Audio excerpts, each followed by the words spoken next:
From the PEP Radio Newsroom, this is a special report. Trump v. Cook, Part 1.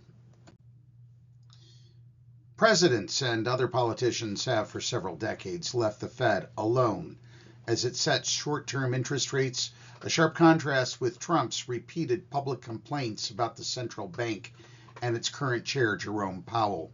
A big reason for that is presidential pressure on the Fed back in the 1960s and 70s has been widely blamed for contributing to a painful 15-year run of stubbornly elevated inflation.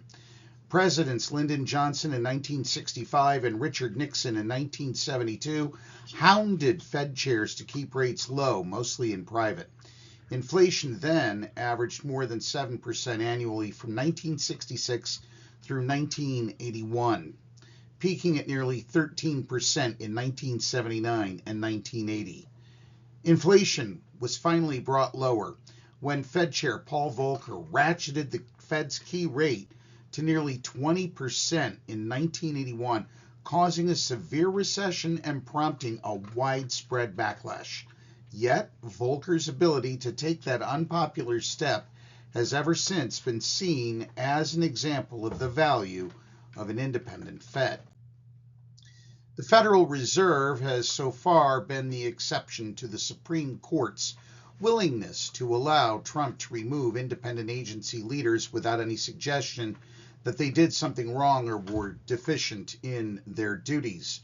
You see, the Supreme Court has suggested Trump can't fire Fed governors without cause. And because of that, Trump is pointing to the provision of the federal law that governs the central bank, allowing the president to remove governors for cause. In this case, the cause is an allegation of mortgage fraud that Lisa Cook, one of the governors, denies. Her lawyers have produced copies of her mortgage loan applications, which they say completely refute the allegations. Which leads to the face-off between the current and the former Solicitors General. Solicitor General D. John Sauer is defending Trump's bid to immediately oust Cook from her job. Sauer has argued 6 previous cases, and his biggest win to date has been the decision that gave presidents broad immunity and spared Trump from being tried for his effort to overturn the 2020 election. Paul Clement, who held Sauer's job under George W. Bush, is representing Lisa Cook. Clement has argued more than 120 cases at the court, scoring landmark wins that expanded gun rights and ended federal court challenges to partisan gerrymandering. Both men were Supreme Court law clerks to former Justice Antonin Scalia early in their legal careers. So, can Lisa Cook keep her job? Well, strictly speaking, the issue before the court is only whether Cook can stay in her job while her challenge to her firing plays out. But how justices resolve that issue could also effectively foretell the final outcome. It seems unlikely the court would allow Cook to remain as a Fed governor for now if it ultimately would side with Trump. Conversely, the court is not likely to oust Cook temporarily only to have a final ruling vindicate her.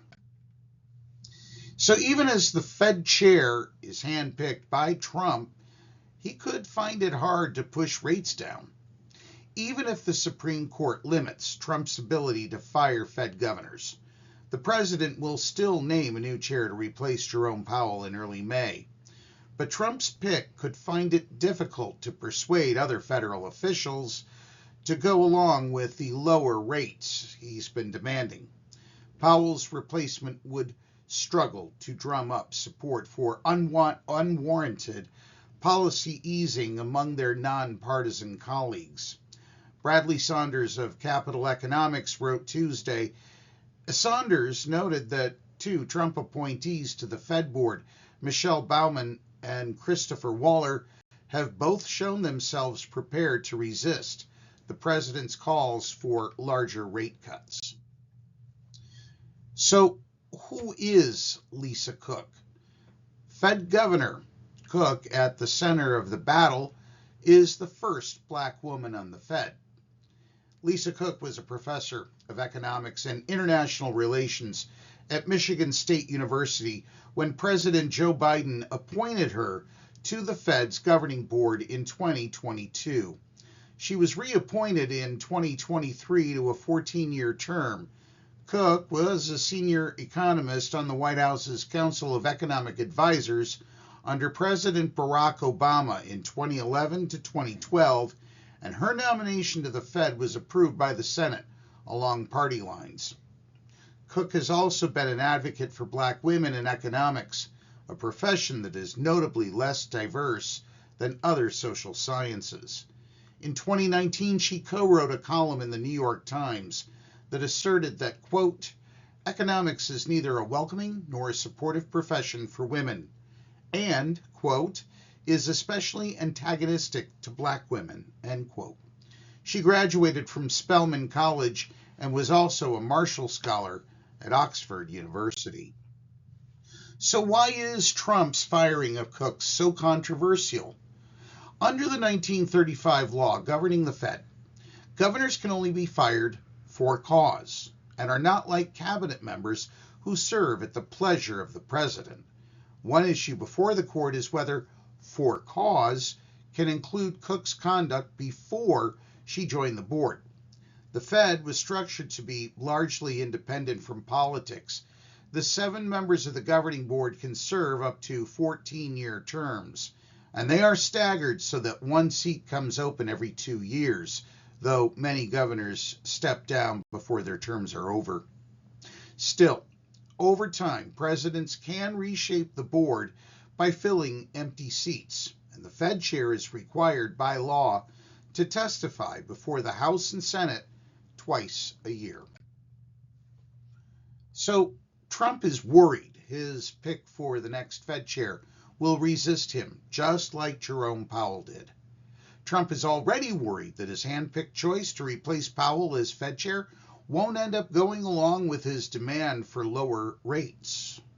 Speaking at the World Economic Forum in Davos, Switzerland on Wednesday, he lamented that they change once they get the job.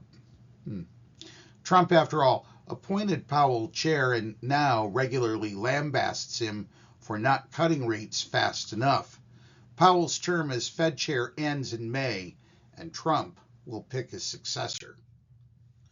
We're going to take a break, and when we return, we'll cover what happened at the U.S. Supreme Court from the oral arguments in the case of Trump v. Cook and the role this case in protecting the independence of the Federal Reserve from arbitrary and capricious dismissals by the president. We'll be back after these messages.